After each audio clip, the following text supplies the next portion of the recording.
back video, I'm going to talk about growing up and comic books and how it influenced me. It's way back in the grade school days, before high school, and on the way home, between walking to get the bus, there was a candy store.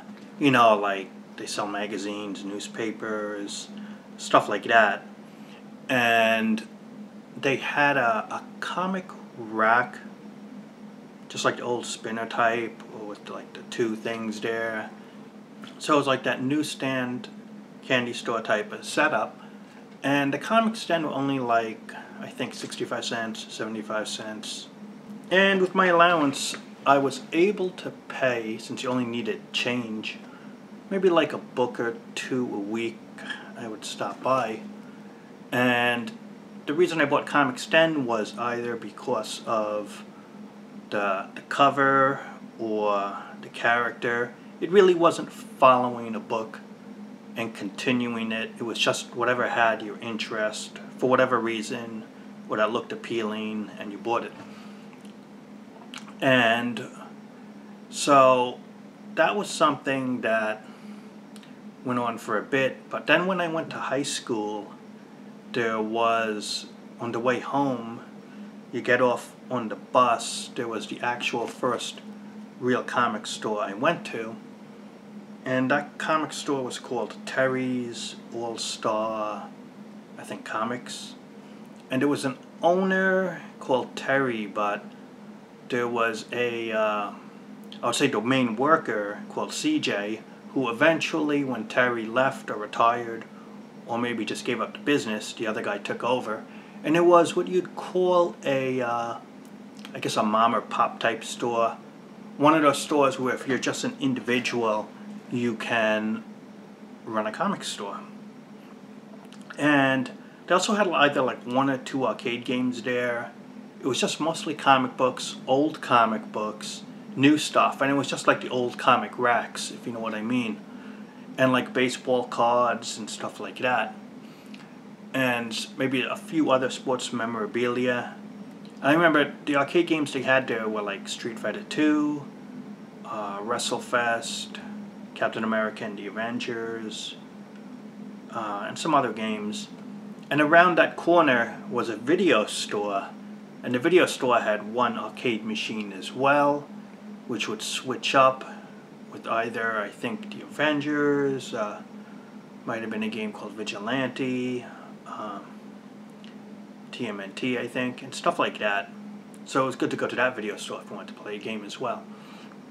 So in the comic store back then, and this was going home from high school, you'd buy comics. I think it went up to $1 then, and I think at my height I would buy a week from maybe from 5 to 15, maybe even close to 20 books on a week. And don't forget, back then it was much cheaper, so and that would have been my reading habit. And then when you get home, you'd read as many as you could on a day. And also I had back then, growing up, a subscription. Marvel had a mail-in subscription. Originally the books came in just a brown mailer that you could slide out, but I'm surprised they didn't get lost. But eventually they put a poly bag on it, just like a bag, so it was sealed. And the only subscriptions I had growing up, and this was way back then, was Spider-Man, Captain America, Transformers, that was made by Marvel, and G.I. Joe. Those are the four main ones, just about, in terms of subscriptions that I had. And that was pretty cool, because you'd get like a year's worth of books every month, and it would be just mailed to you. But you had to pay ahead of time. And so those were my like early comic days in the comic stores. And the funny thing is, this was when, by the early 90s, comics started to really take off and get popular, and other comic shops opened. There was another comic shop on when I would travel sometimes. It's pretty far off, and that was more like just didn't know anyone there, no one to talk to in terms of the shop, but it was not bad. Sometimes you get stuff there. And so those are like the two big stores really growing up. And since I didn't have to go to the newsstand and it was in a different area anyway. So, and really it was pretty interesting stuff, early 90s. But when the comic book bust happened, when the whole industry went downhill and a lot of comic shops closed, and it really affected the industry. And even that guy CJ in the store he had to move to another area, and then what was left was pretty run down, and comics had lost my interest then. I was buying Wizard magazine, but then I stopped, and then I moved, and then that was kind of it for that area. And who knows what happened to that guy now, but he was a cool guy, and he was one of those guys that everyone in the shop you'd get to talk with, stuff like that. So I was a good comic person. And the funny thing is that in today's market, the ideas of single-run comic shops by individuals are pretty extinct now. Because if you look at what's left of comic stores, it's all quote-unquote corporate. You got stuff like Midtown Comics and these other comic shops that are just big money they have, and has that whole corporate feel to it in terms of my perception.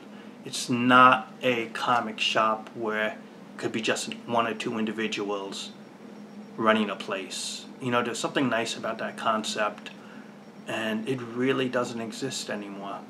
And back then, comic books were that it was just comic books, really.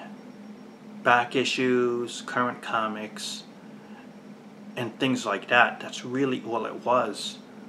Little else on the side. Nowadays, it's not even about the comic books when you go into one of these comic shops. You don't have the spinner rack. They're all in these nice shelf spaces. And it's about the action figures, the t-shirts, the other merchandise, the statues, the collectibles. It's all of this other stuff, but it's not the comic books themselves anymore that are a focus. It's all this other associated media, collectibles, and other things. And again, it has that corporate feel. It has... One thing I noticed when I went to a comic shop there in the city for the first time in many months were that for Marvel and DC, just about every book was $3.99 for one issue. And I've even seen quite a lot. They were just a little bit bigger. They were $5.99 an issue. And for one book, and it wasn't that much thicker than a $3.99 one. And I was thinking, you know, as far as monthlies, it's like, I'm done, is what I thought.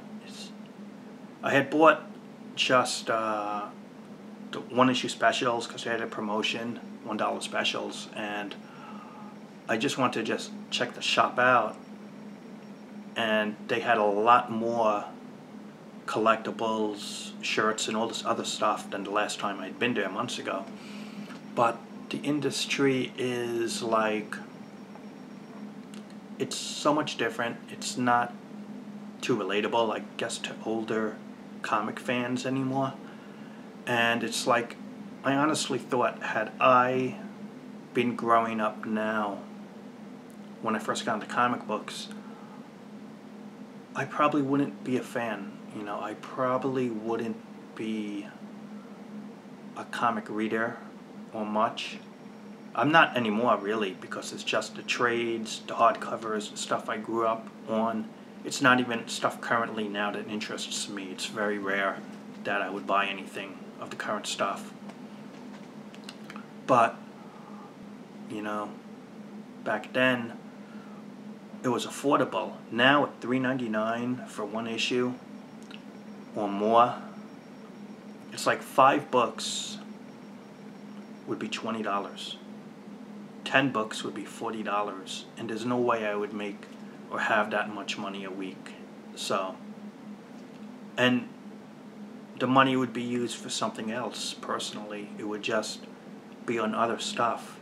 And I can't help feeling that from my end is it's not worth it. I would feel that I'm not getting my money's worth for paying $4 for this. It doesn't feel right or sit well with me. And it made me a better reader. It made me interested in reading and reading well, and I write well, and made me interested. And then I went from that to books, to regular books, to novels. It made me, I think, in terms of reading IQ, much better than I would have been, and in terms of writing, because